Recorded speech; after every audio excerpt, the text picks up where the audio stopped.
botánica es una palabra griega que quiere decir botane o botánique, que quiere decir hierba o planta verde. La botánica es una rama de la biología que se ocupa del estudio y de las diferentes estructuras de las plantas. O sea que estudia las diferentes estructuras de las plantas, tanto internas como externas, y además sus funciones de cada de estas estructuras, qué función desempeñan en la planta. La botánica se divide en dos etapas, una botánica pura y una botánica aplicada. La botánica pura aplica todos los conocimientos científicos que se han obtenido sobre las diferentes estructuras, tanto internas como externas, y la función de cada uno de los organismos de la planta. En cambio, una botánica aplicada utiliza todos estos conocimientos adquiridos en provecho de la humanidad.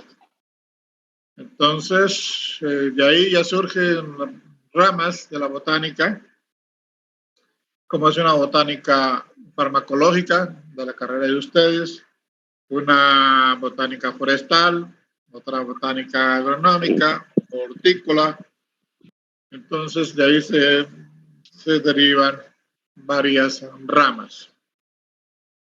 Generalmente el reino vegetal tiene una gran diversidad de especies. Se calcula que unas 350.000 especies de plantas encontramos de origen evolutivo. Y para el estudio de la botánica también se requiere la ayuda de otras ciencias, como es la paleontología, la agroclimatología y la química, etcétera, etcétera. Entonces, siempre para estudiar la botánica se requiere la ayuda de otras ciencias. Entonces, aquí ya vamos a ir leyendo lo que tenemos en las diapositivas, un pequeño resumen. Entonces, dice que la botánica, entonces hay varias definiciones, entre ellas se llama botánica a la disciplina científica dedicada al estudio de las plantas, también conocida como fitología. Fito quiere decir planta, el estudio de las plantas. La botánica forma parte de la biología, o sea que es una rama más de la biología y está centrada en la descripción, la clasificación y el análisis de todas las características de los vegetales. O sea que cuando se describe una planta, eso nos permite también clasificarla y darle un nombre y una ubicación. Entonces, eso también se estudia en la botánica.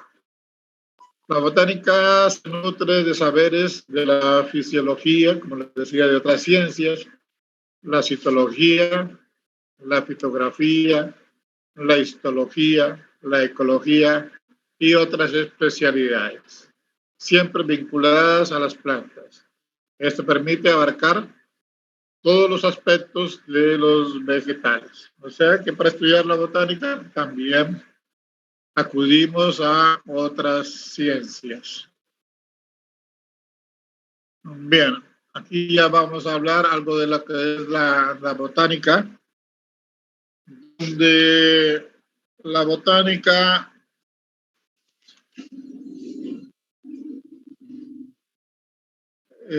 brevemente vamos a ver lo que es la historia de la botánica, una pequeña introducción de lo que es la historia de la botánica. O sea que desde la época de los griegos, desde Aristóteles, ya la botánica la consideraban como una ciencia y las plantas eran utilizadas y eran conservadas y multiplicadas de acuerdo al uso y a las necesidades que tenían en la época. Entonces, desde ahí ya se empieza a agrupar este tipo de plantas que les servía para su vestuario, que les servía para su alimentación, para envenenar sus flechas, sus lanzas, etcétera, etcétera. Entonces, esto para la medicina, entonces ya ellos utilizaban cierto número de plantas, las conservaban y las multiplicaban. Aquí tenemos en la parte prehistoria, durante muchos años, la historia de las plantas medicinales, conocido como fitoterapia, y la medicina estuvieron unidas, ya que las plantas eran el fármaco que se utilizaba en la práctica médica.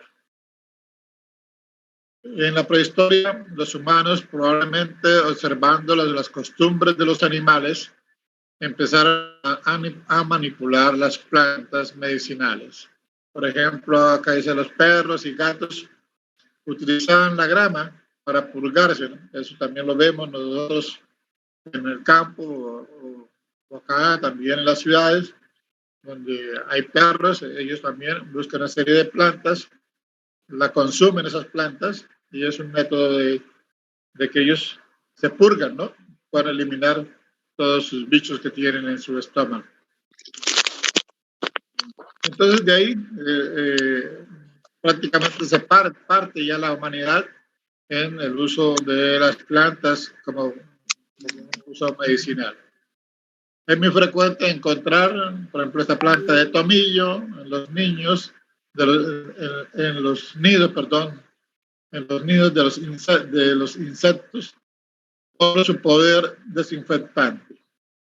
Entonces, esa planta de tomillo la utiliza también como un desinfectante, sobre todo donde hay aves. El hombre de Neandertal ya utilizaba una farmaciola de 8 plantas medicinales, o sea, más o menos se lograron identificar que en la parte prehistórica ya los hombres primitivos utilizaban una serie de plantas de beneficio en el campo de salud. Luego pasamos a una edad antigua de la botánica. La edad antigua de la botánica, y aquí ya también habla ya de algunos filósofos griegos, como era Teofrasto, discípulo de Aristóteles. Usted sabe que Aristóteles es tipo historiador y filósofo griego, que fue uno de los primeros en decir que la botánica se la consideraba como una ciencia, o sea que ya en esa época la botánica se la consideraba como un material de estudio, como si fuera una ciencia. Entonces Teofrasto, discípulo de Aristóteles y considerado el padre de la botánica, legó 2 obras importantes que suelen señalar como el origen de estas ciencias. O sea que ya se conocieron 2 obras. La primera de ellas, la historia de las plantas, Historia Plantarum, y la segunda, de Causis Plantarum, sobre las causas de las plantas. Aristóteles definió a la botánica como una ciencia, lo que acabo de decir. Las plantas se utilizaban y se conservaban de acuerdo al uso y a sus necesidades. Igual ya les comenté de que de acuerdo a sus necesidades y utilidades que le daban las plantas eran conservadas, multiplicadas y consumidas. Y en esta edad antigua tenemos que, según estudios arqueológicos, las plantas han estado estrechamente ligadas a la actividad del hombre. O sea que siempre las plantas han estado relacionadas con la salud y con la alimentación y con los vestuarios y con la vivienda. De una u otra forma están relacionadas con el hombre. 300 años antes de Cristo existía entre los chinos una obra escrita acerca de las plantas alimenticias y medicinales. O sea que ya en En esta época ya los chinos tenían una obra publicada sobre el uso de las plantas en la alimentación y en la medicina. Entre los primeros que empezaron a dedicar su tiempo al estudio de la botánica tenemos a Aristóteles, que les decía, y también a Teofrasto, que son filósofos griegos. Luego pasamos a otra edad, a otra etapa de la botánica, que es la edad media de la botánica. Generalmente está centrada en la parte central de Europa, medieval de Europa. Tanto los médicos del medio urbano como los monjes de los monasterios empezaron a cultivar sus propios jardines privados y se establecen los términos en latín como hortus sanitus, hortus medicus, herbularius, herbario botánico, hortus botanicus, todos ellos referidos a jardines destinados al cultivo de las plantas que estos médicos y monjes necesitaban para preparar remedios y fármacos. Otro grupo de personas que se interesaron en el estudio de la botánica en gran profundidad han sido los monjes y también los médicos de la época. Pero los monjes fueron los primeros en llevar el estudio de la botánica a sus monasterios y pasó a ser parte ya de un programa de estudio de la botánica que era obligatorio que los monjes también llevaran esa materia de estudio en sus monasterios.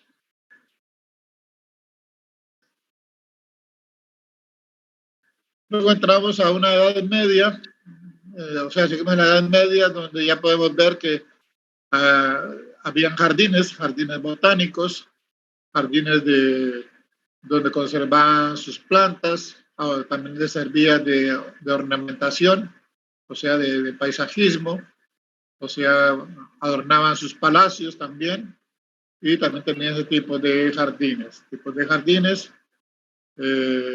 botánicos. Acá también podemos ver cómo está distribuido en varias parcelas, y de ahí obtenían sus plantas, tanto medicinales, también tenían plantas alimenticias. Entonces estos eran los primeros jardines que poco a poco se fueron extendiendo a lo largo de toda Europa. Y en la edad del Renacimiento de la botánica. En la época del Renacimiento, los jardines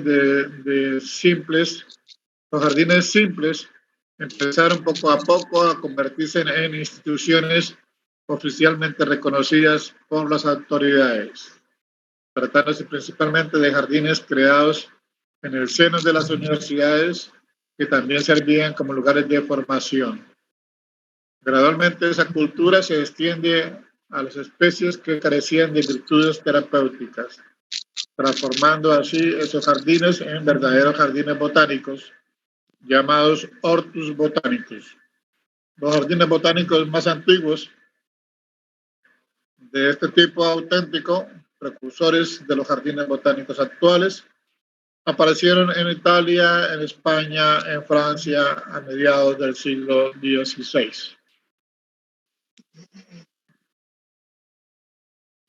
Y en esta época de la edad del Renacimiento de la botánica aparecieron obras importantes.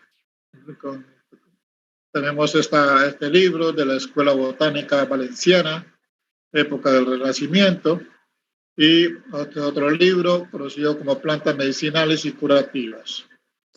Acá en esta diapositiva ya podemos ver cómo utilizaban ellos la agricultura, preparaban la tierra, tenían sus semillas, sembraban, parte de sus semillas las conservaban para nuevamente sembrarlas y obviamente cosechar y alimentarse. O sea que aquí ya se ve más o menos los procesos que ellos hacían en la agricultura para multiplicar y conservar las plantas.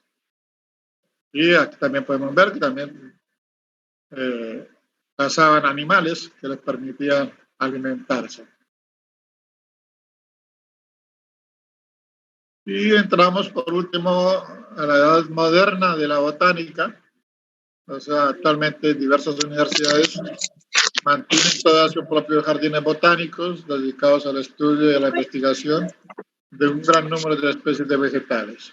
Hoy en día, algunas universidades crean sus propios jardines botánicos con el objetivo de estudiar el conjunto molecular y llevar a cabo las investigaciones genéticas. Con ello se evita también la pérdida de un saber histórico y científico inestimable.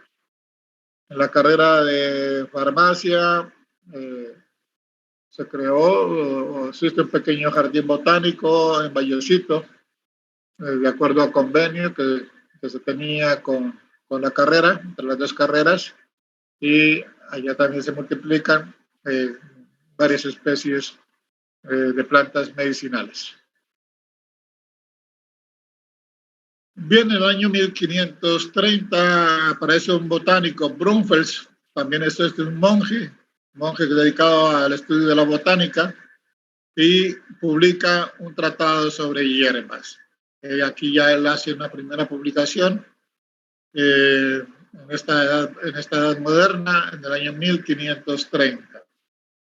Luego aparece otro monje botánico que intenta ordenar sistemáticamente a las especies de los vegetales y publica su obra en 1583. O sea, que Cesalpino generalmente empieza a ordenar y a clasificar a las diferentes plantas. ¿Qué? Luego tenemos en el año 1859 Charles Darwin, para inglés, que crea las teorías de la descendencia y de la evolución en 1859. Y también sus obras, como son El origen de las especies. Y por último tenemos a Gregorio Mendel, que también es otro monje, que es el padre de la...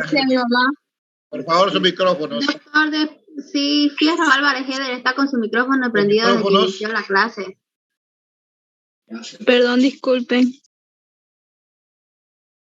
Bien, entonces les decía, tenemos a este monje Mendel, que es el padre de la genética. Él es el primer monje que empezó a trabajar con las leyes de la herencia, y de ahí partió y de ahí nace una nueva ciencia que es la genética, tanto la genética humana, la genética de las plantas y la genética de poblaciones. Aquí tenemos las dos obras, una de Brunfels y la otra de Cesalpino.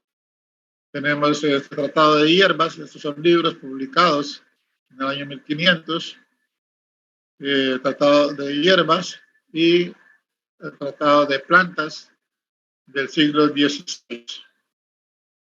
De Cesalpino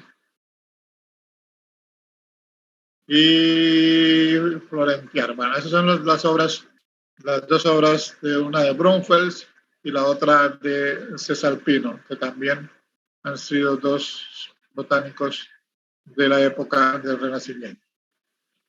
Aquí tenemos a Charles Darwin. Charles Darwin, en sus obras, varias obras, tenemos El origen de las especies, La teoría de la evolución, que son sus obras más importantes. Y entonces ahí ya El origen de las especies, aquí trata ya sobre cómo se han originado las especies en un campo evolutivo, en un campo de evolución. Bien.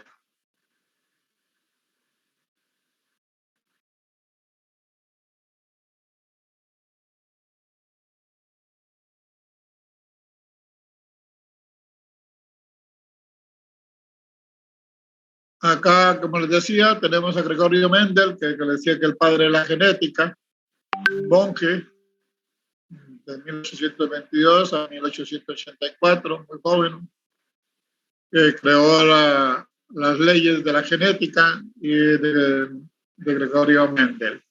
Como les decía, él es el padre de esta nueva ciencia que es la genética.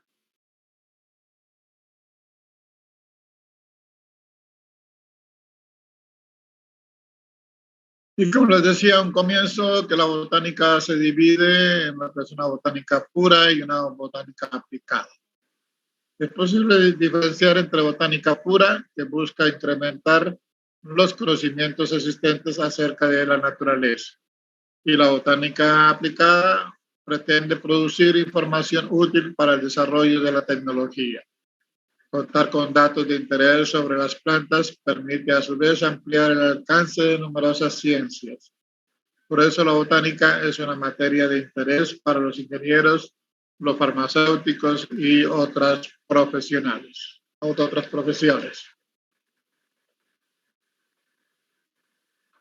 Bien, eso sería lo que estaría relacionado con una pequeña introducción, una pequeña parte de la historia de la botánica. Vamos a tener ahorita un corte. ¿Ya alguna pregunta, por favor? Disculpe que lo moleste. En el grupo están diciendo de que solo permitieron entrar 100 personas y hay varios estudiantes que se quedaron afuera y se están quejando en el grupo. Lamentablemente, el grupo, lamentablemente sí. Por el momento tengo una capacidad límite, tengo que solucionarlo de 100 personas. Ya voy a ver cómo lo puedo solucionar. Lamentablemente son grupos muy numerosos los que tengo yo ahora. Y si no más de los 100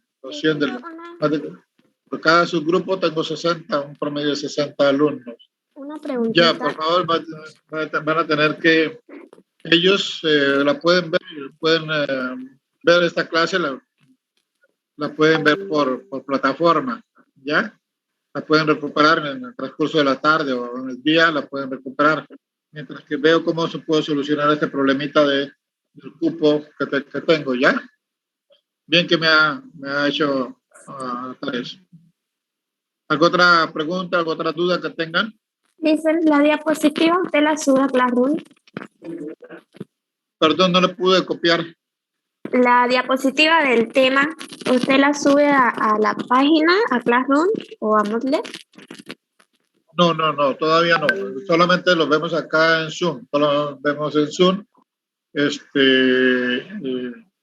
Yo creo que la otra semana ya empezamos laboratorios, ya se les van a entregar las guías y yo creo que un tiempito más ya va a haber un texto. Va a haber un texto de todos los temas que estamos hablando, ¿ya? Bien. Entonces, antes de continuar con lo que es la botánica, los niveles de organización, quería ver si tengo acá el programa de la materia. A ver, un momentito, a ver, me esperan un cachito, a ver.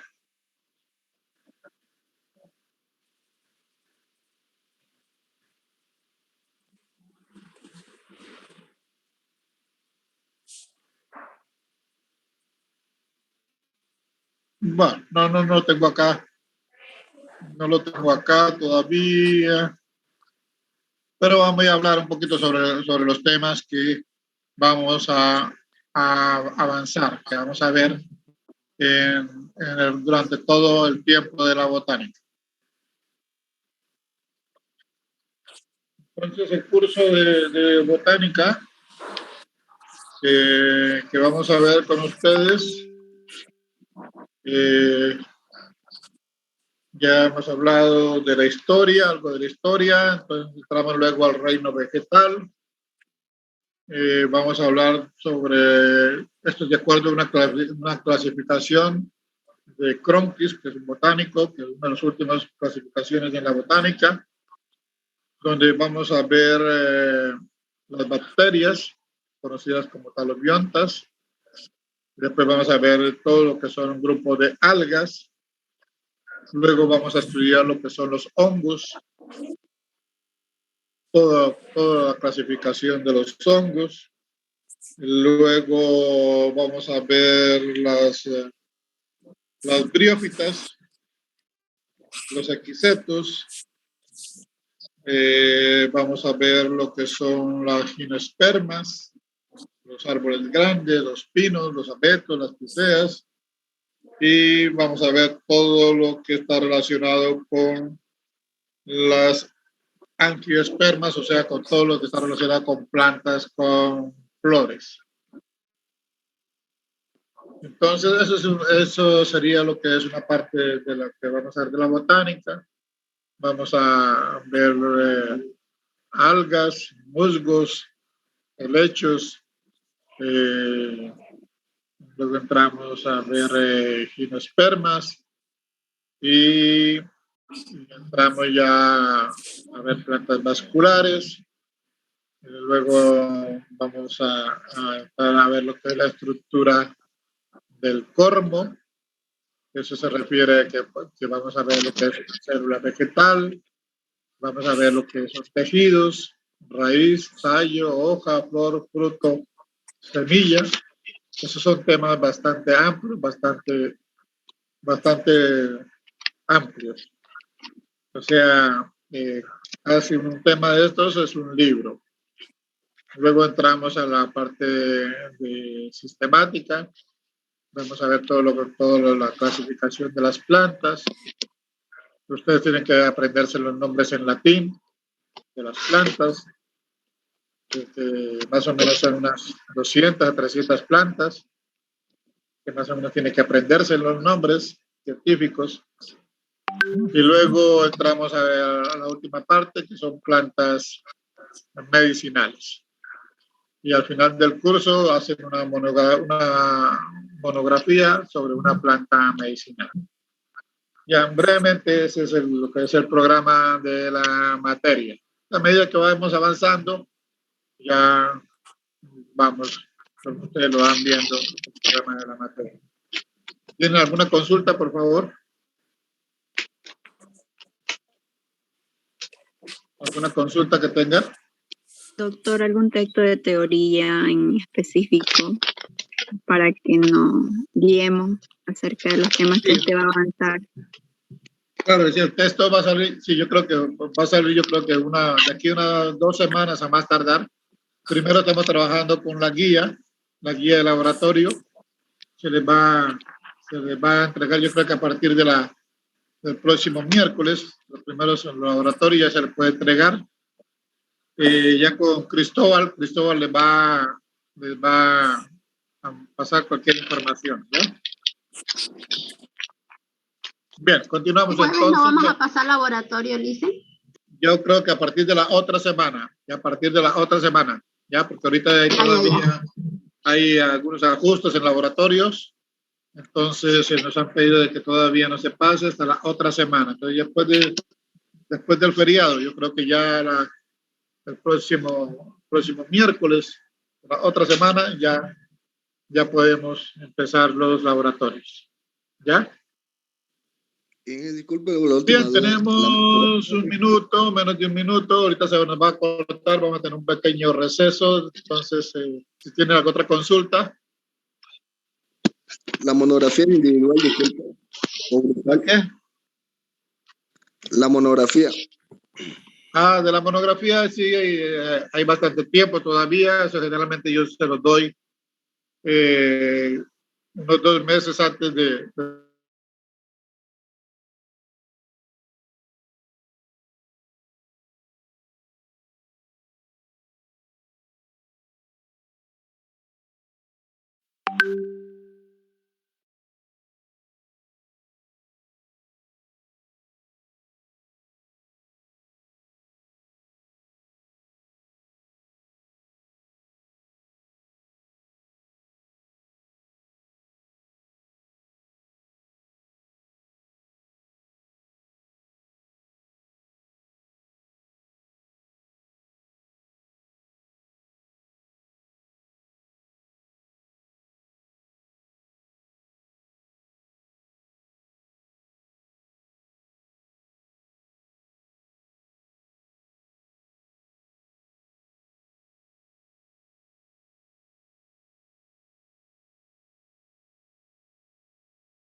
vamos a entrar sobre este temita que más o menos está relacionado.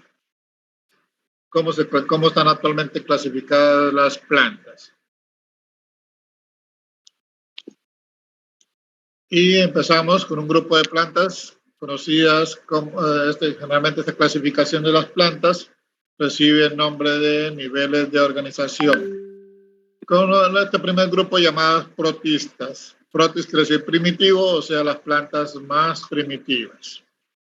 Entonces aquí tenemos este tipo de plantas primitivas, donde tenemos los tipos morfológicos de protistas y sus características. Son plantas unicelulares, monadoideas, células nadadoras, aisladas. También vamos a ver que también están en grupos. Tenemos en este caso los cocoides, son células que no tienen flagelos, con formas definidas. Tenemos el tipo ameboides, células con formas variables, o sea que no tienen una forma definida. Y como les decía, también tenemos plantas unicelulares que también forman colonias. Pueden vivir agrupadas y me forman colonias. Agregados lazos de células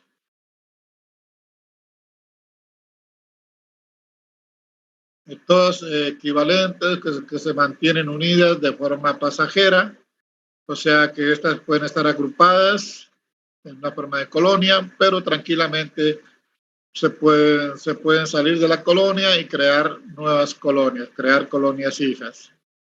Se mezclan células pertenecientes a diferentes generaciones, sus células pueden separarse y seguir viviendo y reproduciéndose de forma independiente.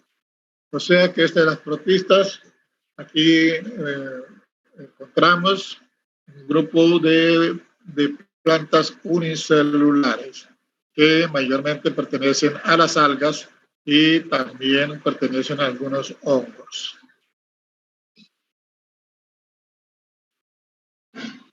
Y son frecuentes en el tipo de células procarióticas. Ustedes saben que las células se dividen en eucarióticas y procarióticas. Entonces, estas protistas mayormente pertenecen al grupo de las procarióticas. También pueden formar algún tipo de colonias de tipo palmeloides.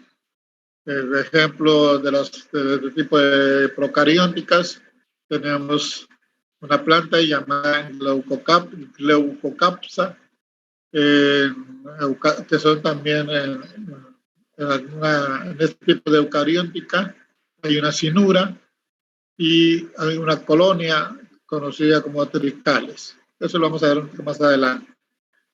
También tenemos otro ejemplo, la Melocira moliniformis, que viene a ser el caso de las diatomeas, los otros que no me forman plasmodios. Este tipo de plasmodios son tipo ameboideos, que tienen movimiento, se desplazan por deslizamiento, engullen partículas sólidas. Estas son plantas, aquí como ejemplo tenemos los misomicetes, que es un tipo de hongo. Son conocidas como plantas primitivas. Y aquí lo pueden ver.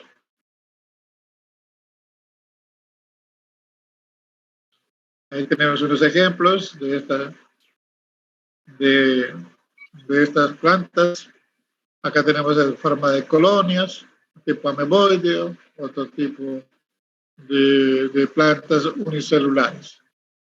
Este tipo ameboideo tiene desplazamiento, tiene flagelos que se pueden mover. Aquí tenemos una célula que está en división, en mitosis, y va a generar otra nueva célula. Aquí podemos ver un grupo de células que forman colonias. Esto de aquí ya forman una colonia. Y también a este grupo de protistas encontramos en bacterias. Podemos ver el tipo de bacterias. Tienen flagelos, que le permite el movimiento en el agua. Tiene este tipo de algas, conocidas como cianofitas, que son algas primitivas.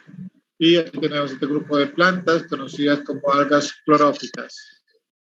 Entonces, este tipo de algas también pertenecen al grupo de plantas primitivas o protistas. Luego ya entramos a otro grupo de plantas llamadas talófitas. Un segundo grupo, donde recibe el nombre de talófitas. Talófitas se refiere a que la planta está formada por un talo. De ahí viene el nombre. Talófitas viene de talo. Y talo quiere decir que son plantas que no se diferencian. No se diferencian la raíz, ni el tallo, ni las hojas, ni flores, ni los frutos, ni las semillas. O sea, por eso se llaman, pertenecen al grupo de las talófitas, porque su cuerpo de la planta es un talo. Y eso quiere decir que en esa planta no diferenciamos raíz, ni tallo, ni hojas, ni flores, ni frutos, ni semillas. Bien, entonces tenemos tipos morfológicos de talófitas, tenemos los conocidos pseudoplasmodios, otro tipo de pertenece a las talófitas, que es un intermedio entre protistas y talófitas, son algo un poco más evolucionadas. Algunos tratados de botánica las consideran protistas. Está el grupo de las ameas que se congregan formando un falso plasmodio para formar un esporangio. Una célula sirve de soporte, otras se dispersan transformadas en esporas, en el caso de los acraciomycetes. Generalmente este tipo de plantas son más evolutivas, más desarrolladas, presentan un esporangio. El esporangio es el órgano que me produce esporas y se va a reproducir por medio de esporas. Tenemos otro grupo llamado cenobios o consorcios de agregación, también intermedio entre protistas y talófitas. En el interior de cada célula se forma por mitosis o divisiones internas un enjambre de zoosporas que se unen entre sí y dan forma de postgénita para formar una especie de colonia que tendrá un número fijo y constante de células, todas de la misma generación. Por ejemplo, el Pediastrum, la Eudorina. O sea, aquí se agrupan un grupo de células especializadas de la misma forma y forman una colonia y tienen también capacidad de reproducirse. La colonia con forma definida y números de células constantes. Las más sencillas se forman de manera parecida a los consorcios de agregación, pero hay principios de diferenciación de funciones. Una de las células son las vegetativas, que también pueden reproducirse. Aquí este es el caso de los bulbos, que son algas verdes, pertenecen a las clorófitas, y también se reproducen de una forma sexual y asexual. Y esta reproducción la hacen dentro de las colonias. Y aquí tenemos otro grupo conocido como talo sinfonal o cenocítico, talo formado por un protoplasma continuo, plurinucleado, polinérgida, que mantiene su forma mediante una pared celular común. Hay talos sinfonales pseudoparenquimáticos en los que los filamentos se entrelazan formando ramas macizas. Es el caso del Codium, que pertenece a las clorófitas. O sea, este es otro tipo de talo, que es un poco más desarrollado y se caracteriza porque puede formar ramas, o sea, es ramificado. Y aquí tenemos los ejemplos de este tipo de plantas, talófitas. Esta es la que le decía del plasmodium del myxomycete, que tiene un hongo que tiene la capacidad de arrastrarse degullir partículas sólidas, no tiene una forma definida, y esto se encuentra mayormente en el suelo, en las rocas, sobre todo en los cultivos de los cereales. Aquí tenemos este tipo de Pediastrum, que es un tipo de alga que también vive en forma de colonias. Y aquí tenemos el Podium, ese tipo de alga que les decía que son ramificadas, tienen diferentes ramas. Entonces aquí viven en colonias, aquí ese tipo se asemeja a un plasmodio. Y son consideradas plantas porque son verdes, tienen clorofila. Bien. Aquí tenemos el otro ejemplo, este tipo de alga, conocida como fuscales. Otro tipo de alga, ya filamentosa, y aquí ya tiene varias células. Son conocidas como laminarias. Esta que igual también es pluricelular, ramificada. Bien. Y entraríamos al tercer grupo, conocidas como las plantas, las briófitas.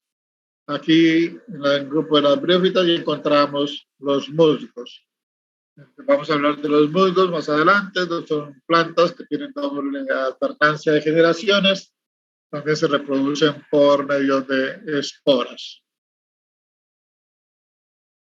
A ver, morfología y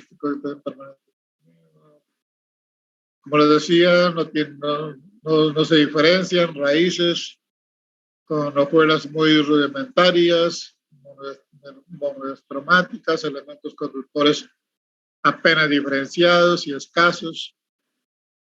Pero la principal diferencia con los talos algales es que las briófitas se pueden reproducir sexualmente en ambiente terrestre como lo hacen las plantas vasculares. Entonces, la única diferencia es que se puede reproducir por el medio sexual. Entonces, aquí en las briófitas encontramos los musgos y las hepáticas y antorrecetales.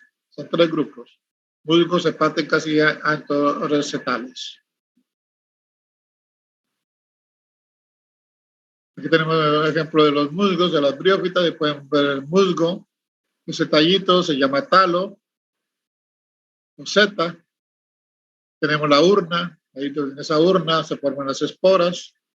Acá tenemos otro tipo de musgo y acá tenemos otro tipo de musgo. Estos pertenecen al grupo de las briófitas, Igual su cuerpo de la planta es un talo.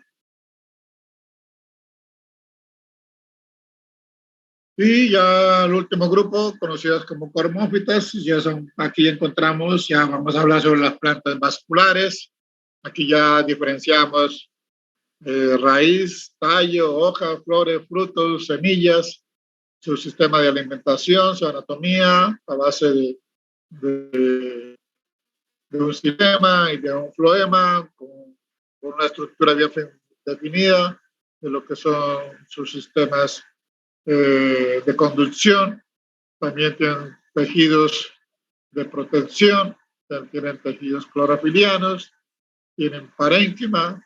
O sea, aquí ya vamos a ver un estudio completo de lo que son las plantas vasculares. Y esas plantas vasculares pertenecen ya al grupo de las cormófitas. Entonces, aquí ya podemos ver las plantas vasculares, se caracteriza por su morfología anatómica de nivel cormófito. Eso quiere decir que el cuerpo vegetativo está diferenciado en órganos, o sea que aquí ya vemos raíces, tallos, hojas, flores, frutos, semillas, etc. Tienen crecimiento medianamente meristemos, que eso ya lo vamos a ver, tejidos meristemáticos más adelante. Tienen tejidos diferenciados, como son la epidermis, el parénquima clorofiliano, el parénquima de reserva, los haces conductores vasculares, tejidos de soporte, presencia de suberina y cutina en las paredes celulares, que es la que le da la rigidez, la dureza de las plantas. La presencia de lignina en los tejidos de soporte. Eso también lo vamos a ir ampliando, lo vamos a ir viendo. También hay intercambio gaseoso por el aire a través de los estomas. Los estomas los encontramos en las hojas mayormente y de ahí suceden los intercambios celulares. O sea, todo esto que estamos viendo acá, todo esto es parte del programa que vamos a desarrollarlo en la segunda parte. Todo esto es una parte del programa, es un tema del programa que vamos a ver más adelante.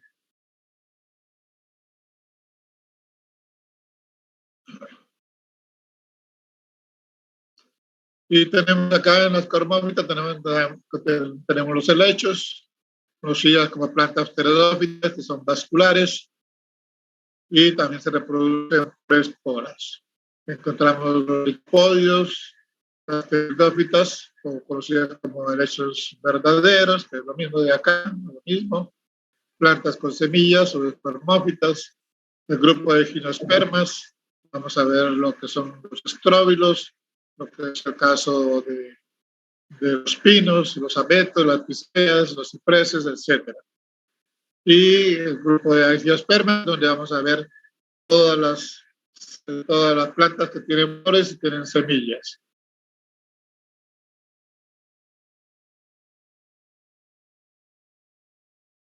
Acá tenemos un ejemplo de licopodio. Este es un licopodio.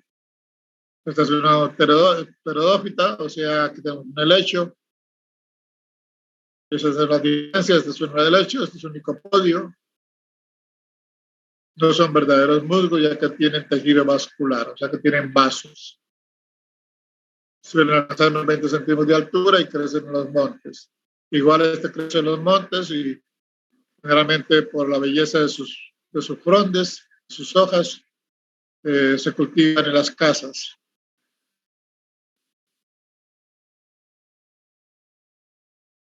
Acá tenemos el caso de los pinos. Aquí estos son los conos que le decía, los estróbilos, que se llaman, que eso lo vamos a desarrollar normalmente.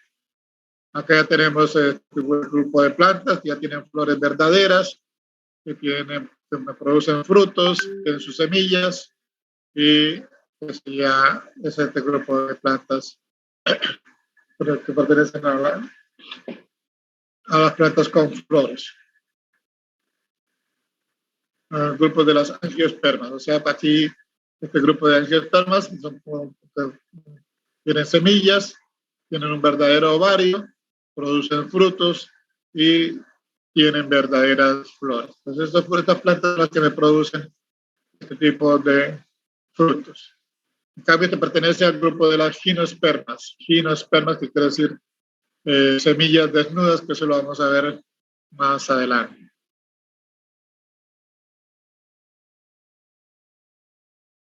Y el caso de las cormófitas, como les decía anteriormente, son plantas que podemos diferenciar la raíz, el tallo, sus hojas, sus flores y sus frutos.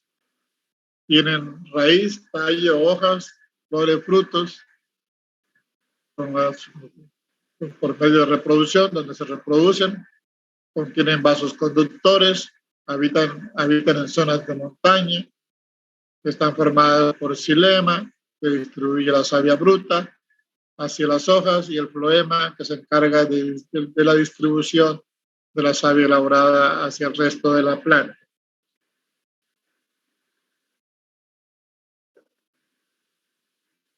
Ahí se refiere de que las raíces adquieren todos los minerales del suelo, agua, minerales, sales, y los transporta hasta las hojas. Esas sustancias minerales ascienden a través de los vasos del xilema. Acá en las hojas, como las células tienen clorofila, viene un proceso de fotosíntesis. Esas sustancias minerales se convierten en sustancias orgánicas, y esas sustancias orgánicas van a descender a alimentar a toda la planta, y lo hacen a través de los vasos del floema. Esos son términos que yo quiero que ustedes vayan familiarizándose con esos términos, porque eso vamos a hablar todo el año sobre eso, lo que es xilema y floema, etcétera, etcétera. Y acá está el programa de la materia, eso es lo que ya hemos hablado. el reino vegetal, plantas inferiores, tejidos vegetales, que es lo que vamos a ver más adelante. Introducción a la botánica general, introducción a la botánica sistemática, dicotiledóneas, monocotiledóneas, sistemática de plantas de uso medicinal e industrial. Esta es la segunda parte de lo que vamos a ver en el curso de botánica. Aquí tenemos el reino de acuerdo a Cronkes, que les comentaba anteriormente. Tenemos el reino talobiontas, divisiones chisofitas, o sea, nos vamos a empezar a hablar con las bacterias. Luego vamos a hablar con todo lo que son las algas. Luego de las algas vamos a hablar sobre lo que son los hongos, todo lo que es la división fungi. Y entramos a ver briófitas, pteridófitas, pinofitas y manelofitas. Y también parte del programa que ya hemos estado analizando. Bien, ¿alguna pregunta?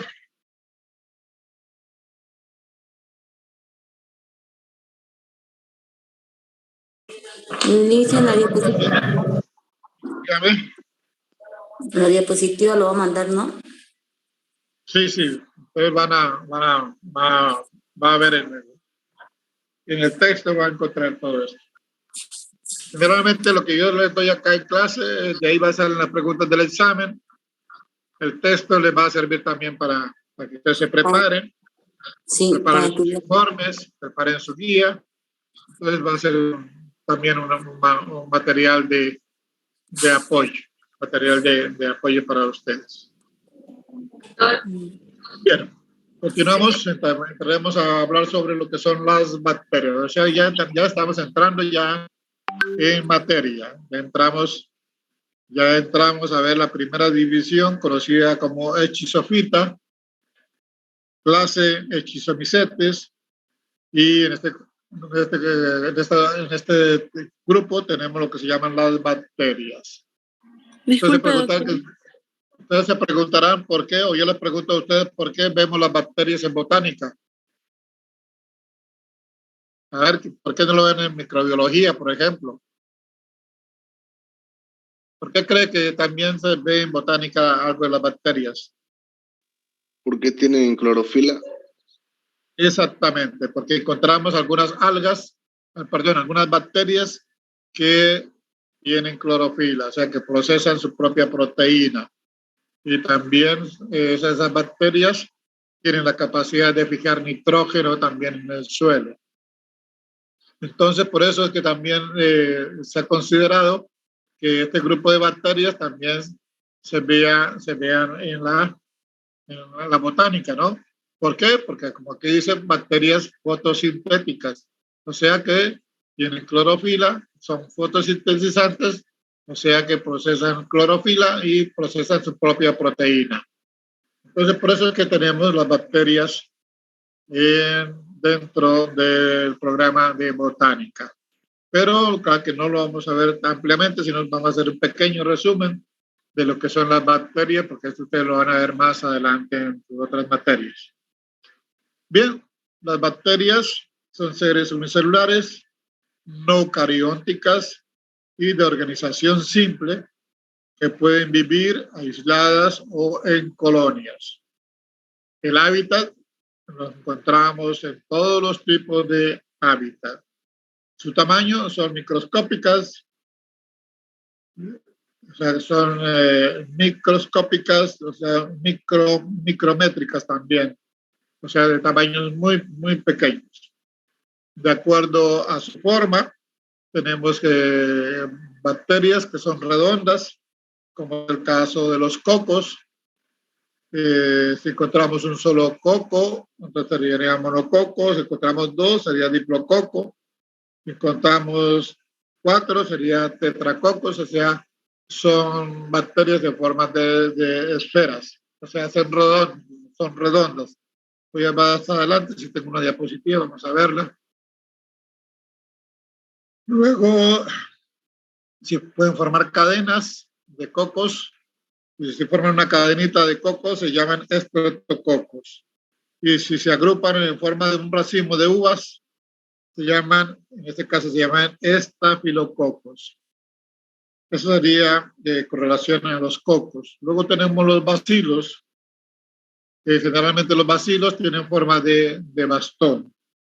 Pues son cilíndricos, así como tenemos acá. En esta parte de acá también son cilíndricos, son rectos y siempre están aislados. Ese sería el caso de los bacilos. Aquí tenemos los cocos, como pueden ver. Aquí tenemos tetracocos, ¿ya? Aquí ya quieren formar una forma de cadenita, se forma una forma, perdón, de como si fuera un racimo de uvas, y agrupan más, entonces se llamarían estafilococos. En el caso de los cocos, ¿no? Aquí hay 4, sería tetracocos. Aquí tenemos los bacilos que a veces tienen una forma de bastón, son rectos, de forma cilíndrica, y generalmente están aislados. Luego tenemos otra forma, que son ya conocidos como espirilos. Estos espirilos pueden ser alargados en forma de espiral, en forma de hélice o también en forma de coma. Aquí tenemos otro tipo de bacteria, que es el caso del Clostridium, y tenemos este tipo de bacteria conocida como Azotobacter. La nutrición de las bacterias son heterotróficas, no producen su propia proteína, pero en este caso de estas bacterias, si la producen, la procesan, las que tienen clorofila. También encontramos que son parásitas, son saprófitas, descomponen a la materia orgánica. Encontramos bacterias fotosintetizantes, o sea que tienen clorofila. También encontramos bacterias quimiosintetizantes, o sea que las bacterias quimiosintetizantes obtienen la energía a través de la oxidación del hierro, del dióxido de carbono, etcétera, etcétera. Y estas son conocidas como sulfobacterias y nitrobacterias. Y también tenemos otro tipo de bacteria que es Azotobacter, que también tiene la capacidad de fijar nitrógeno. La respiración de las bacterias son aeróbicas, o sea que viven en la presencia del oxígeno, y también tenemos bacterias anaeróbicas que viven sin oxígeno. Se reproducen asexual por bipartición, también por conjugación, o sea, por la transferencia de material genético de una célula a otra. Su importancia de las bacterias: descomponen la materia orgánica, o sea que son saprófitas, como el caso del Clostridium, el caso de esta bacteria.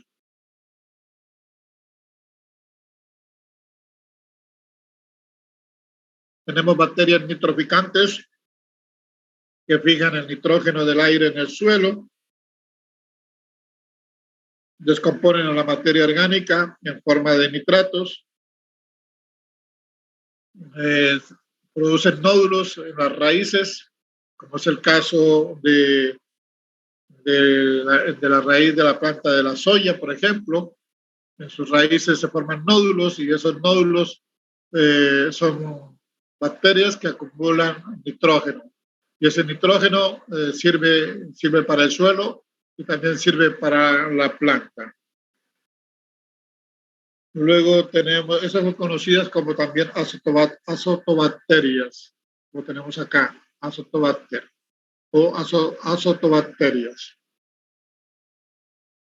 Luego también tenemos otra importancia de las bacterias, que reproducen ácido acético, o sea, nos producen el vinagre. Cuando una fermentación alcohólica llega a un 14%, se expone al aire, y las bacterias acéticas provocan la fermentación acética, y el alcohol lo transforman en ácido acético y también lo transforman en agua. Y como ejemplo también de esa bacteria tenemos el Acetobacter acidofílico. Acetobacter acidofilum. Luego también tenemos bacterias que ayudan en la fermentación láctea, o sea, en la fabricación de queso, mantequilla, yogur, como es el caso del Streptococcus, del Streptococcus lactis, para producir la mantequilla, o Lactobacillus bulgaricus, que generalmente también lo utilizan para la fabricación de yogur. Ahí tenemos estas cepas de Lactococcus lactis y de Streptococcus lactis, que son utilizadas en la industria del queso, del yogur, de la mantequilla. Estas cepas también las venden en farmacia, en las veterinarias, en las farmacias, para la producción de queso, de yogur o mantequillas o cualquier derivado lácteo. Otra importancia que tienen las bacterias es la obtención de antibióticos. Se obtienen la streptomicina, la novobiocina, la albamicina y el cloramfenicol, que son bacterias que producen ese tipo de antibióticos. Y por último tenemos bacterias que producen enfermedades como la lepra, la tuberculosis, la sífilis, disentería, meningitis, tétanos, neumonías, cóleras. Y por último, también deterioran los alimentos y pueden producir intoxicaciones al ingerir los alimentos. Ahí tenemos este tipo de bacteria conocida como Actinomycetes y esta conocida como Streptomycetes. Bien, eso sería todo por hoy. Hemos avanzado la parte de historia, hemos avanzado la parte de las bacterias. Ya en la próxima clase ya vamos a entrar a ver lo que son las algas. El próximo tema van a ser las algas. Bien, ahora sí, cualquier pregunta que tengan, cualquier consulta, por favor. Doctor, buenos días, disculpe, ¿de cuántas personas van a ser para hacer el trabajo? Para hacer el trabajo todavía hay tiempo, pero pueden hacerlo máximo 4 personas. Ya, entonces de grupo va a ser, ¿no? Porque claro, ya vamos a hablar si quieren individual o en grupo. Puede trabajar individualmente, no hay ningún problema. Si usted puede hacerlo, lo hace individualmente. ¿Ya? Gracias, doctor. De allá después ya les voy a dar las pautas, cómo tienen que hacerlo, como todo lo que tienen que hacer, cómo presentar el trabajo. Y en cuestión de las bacterias, de lo que estaba hablando hace rato, en cuestión de los estreptococos, ¿esas bacterias no son dañinas a la salud? Disculpe. Ya, digamos, por eso le decía, hay tipo de bacterias que son benéficas y hay otras bacterias que pueden producir intoxicaciones, pueden producir enfermedades, ¿ya? Entonces, por eso están divididas el tipo de bacterias que son beneficiosas, que se puede producir, se puede obtener el ácido acético, se puede obtener, nos ayudan en la industria, también en la industria láctea, en la industria farmacológica. Entonces, son benéficas, ¿ya? Pero también hay bacterias que nos ocasionan grandes enfermedades, como les decía, la lepra, el tipo de lepras, disenterías, neumonías, etcétera, etcétera. ¿Ya? Listo, gracias. Ya eso es la parte ya clínica, la parte de las bacterias patógenas. Entonces, eso ya lo van a ver ustedes ya en microbiología. ¿Ya? Bien, ¿alguna pregunta más? En el caso que mencionó de las talofitas, que no se distingue ni raíz ni tallo, pero ¿tienen eso? Exactamente. Ahí en el grupo de las talófitas vamos a ver las plantas no tienen raíz, no tienen tallo, no tienen hojas. Por eso que recibe, ¿no? El cuerpo de la planta recibe el nombre de talo, ¿ya? Por ejemplo, un hongo. Un hongo usted no le ve tallo. Bueno, va a parecerse como si fuera un tallo, ¿no? Pero no es un tallo. No tiene hojas, aunque tenga una forma así como de alguna hojita, ¿no? Que se parezca, pero no tienen hojas, no tienen flores. ¿Ya? ¿Usted ha visto alguna flor de un hongo? No, ¿no? Entonces, por eso que se llaman tallos, ¿ya? Ya poco a poco, ya a medida que vamos avanzando, ya van ustedes adquiriendo mejor la diferenciación entre las plantas, ¿ya? El precio ¿Otra pregunta? Dígame, otra pregunta. El precio del libro dicen acá.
¿Tienen alguna consulta?